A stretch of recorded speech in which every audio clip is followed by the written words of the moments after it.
Coming off a bye week, the Browns have had plenty of time to prepare for the Detroit Lions. As we all know, Cleveland is still looking for their first win of the season and trying to keep the Lions as the only team to go 0-16 in NFL history.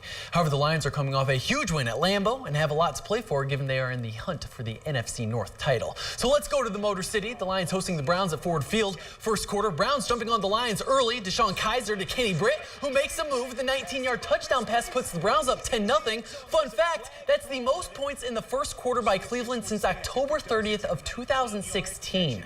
We move into the second. Lions threatening. Amir Abdullah up the middle. Detroit ties the game at 10 apiece. And then late in the second, Kaiser steps up in the pocket, hits Seth the Valve, but Nevin Lawson strips him, recovers the fumble himself, gets up, and heads the other way. A 44-yard scoop and score makes it 17-10 in favor of the home team. Browns not going away just yet, though. Isaiah Crowell gets the handoff, bounces to the left, and finds Pater. We are tied again at 17s. Under a minute to go now in the third. Browns ahead by 7. Stafford to Theo Riddick. The 8-yard strike makes this ball game 24-all. It's a shootout as we head into the fourth. Stafford throws an absolute dime to Eric Ebron. Lions take the lead 31-24. They go on to win 38-24. As for the Bengals, they traveled to Tennessee to play the Titans. First quarter, Bengals down by 7, but that's changed by the arm of Andy Dalton in the hands of Brandon LaFell. The Bengals missed the extra point, though, so they remain behind by 1. Second quarter, here's the Bengals defense making a play.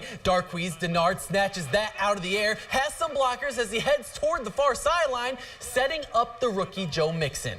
He takes the carry right up the gut, 14-13 in favor of Tennessee. We go to the fourth quarter now. The Red Rifle with a bullet to A.J. Green, and he does the rest. Nothing but Green in front of Green. The veteran takes it 70 yards to the house. Bengals on top 20-17, and a lucky fan goes home with the game ball. But the Titans are going to have a chance with under 40 seconds to play. Marcus Mariota to DeMarco Murray. He stretches and breaks the plane. That seals it. Titans win this one 24-20.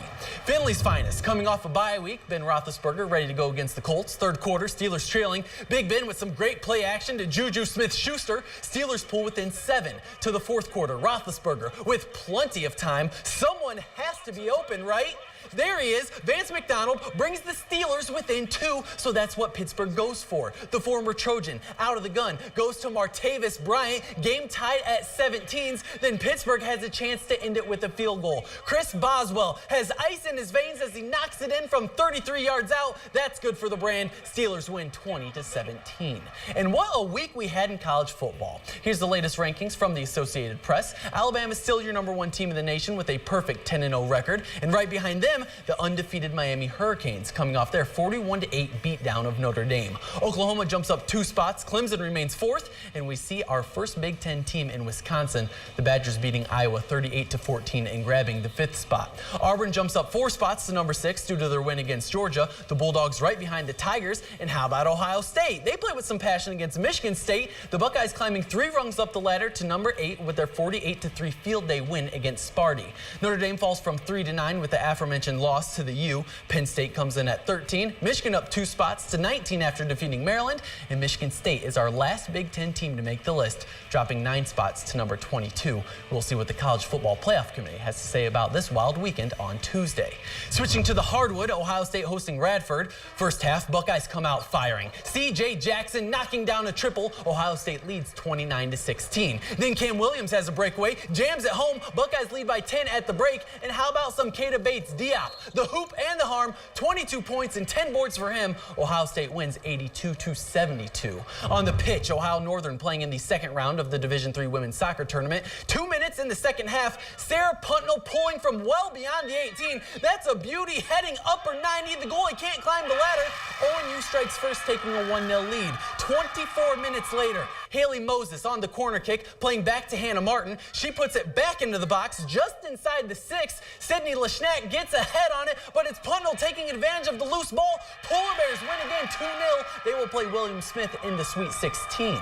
Our basement doctor play of the week comes from some playoff football. This week's recipient, Mekhi Jenkins from Liberty Benton, with a spectacular play during their 60-7 beatdown of Hicksville. First quarter, Mekhi Jenkins takes the handoff. He's pulled down, but the knee doesn't doesn't touch. He actually never touches the ground. Is the play dead? No.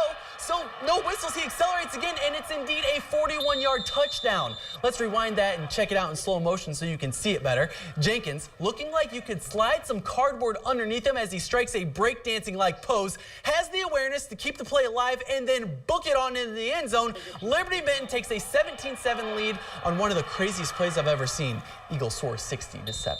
All right. Thanks, John. We'll be right back.